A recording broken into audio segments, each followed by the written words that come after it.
Rayan bro சொன்ன மாதிரி ஒரு ப்ரொடியூசர் தான் ஒரு படத்துக்கு வந்து அடித்தளம் அப்படின்னு நான் நினைப்பேன்.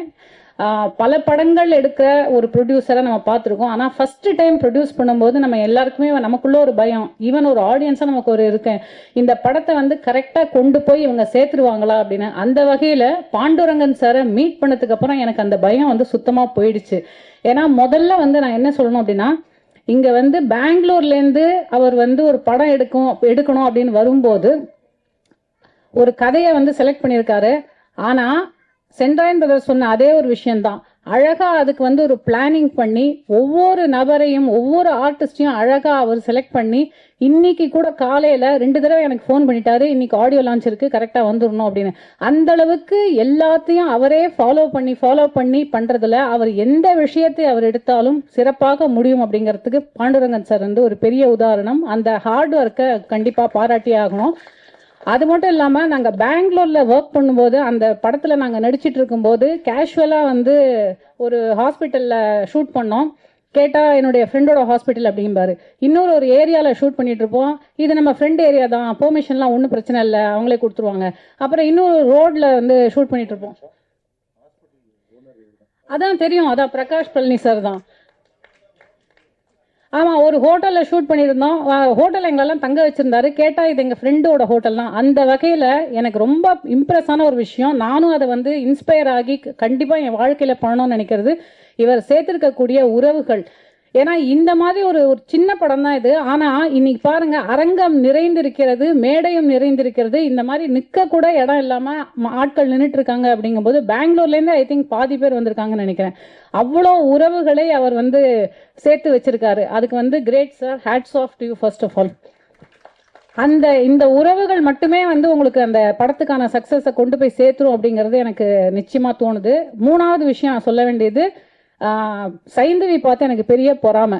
எனக்கும் வந்து இந்த மாதிரி ஒரு தாத்தா, நான் என் தாத்தா 2 தாத்தால ஒரு தாத்தாவை பார்த்ததே கிடையாது. இன்னொரு தாத்தா நான் பிறந்த கொஞ்ச நாள்லயே இறந்துட்டாரு. ஆனா ஒரு குழந்தைக்காக அந்த குழந்தையுடைய டேலண்ட்டை வந்து கண்டறிஞ்சு அந்த குழந்தைக்காக நான் ஒரு படம் ப்ரொடியூஸ் பண்றேன் அப்படின்னு பண்ணியிருக்காரு. கண்டிப்பா சைந்தவிக்கும் அது பெரிய ஒரு பெருமை, அவர்களுடைய குடும்பத்துக்கும் மிகப்பெரிய பெருமை. உண்மையிலுமே எனக்கு வந்து சைந்தவி பார்த்து அந்த விஷயத்துல பொறாமையா இருக்கு. ஆனா அந்த குழந்தை அவ்வளவு அழகா நடிச்சிருக்கு. இன்னைக்கு விழாவுடைய நாயகன் ஸ்ரீகாந்த் தேவா சார். எனக்கு மிகப்பெரிய பெருமை என்னன்னா, தேவா சார்லாம் நம்ம ஆப்வியஸ்லி நமக்கு தெரியும், நம்ம சமீபத்தில் கூட அவருடைய அந்த ரீல்ஸ் எல்லாம் போடும்போது நான் அவரோட ரீல்ஸாக எனக்கு வந்துட்டே இருக்கும். பிகாஸ் நான் அடிக்கடி பார்த்துட்டே இருப்பேன். அவர் அதாவது ஸ்ரீகாந்த் தேவா சார் இசையில நான் ஒரு படத்துல நடிச்சிருக்கேன். அதுலயும் நம்ம எப்பவுமே ஒரு ஆர்டிஸ்டா நம்ம என்ன சொல்லுவோம்னா, ஒரு பாட்டுல வந்துட்டா கண்டிப்பா நம்ம வந்து ரெஜிஸ்டர் ஆயிடுவோம் அப்படின்னு. அந்த வகையில எனக்கு மிக அழகான இந்த ஒரு அம்மா சாங் அப்படிங்கிற ஒரு சாங்கை கொடுத்ததுக்கு ரொம்ப ரொம்ப நன்றி சார். அந்த லிரிக்ஸை எழுதின கு கார்த்திக் அவர்களுக்கும் என்னுடைய நன்றி. ஏன்னா ரொம்ப அழகான வார்த்தைகள், ரொம்ப அழகா வந்திருக்கு அந்த பாட்டும். கஜேந்திரா சார் டைரக்டர், அவரை பத்தி சொல்லணும். இப்போ தீனா சார் சொன்னாரு டைலாகே அவர் வந்து கொடுக்கல அப்படின்னு.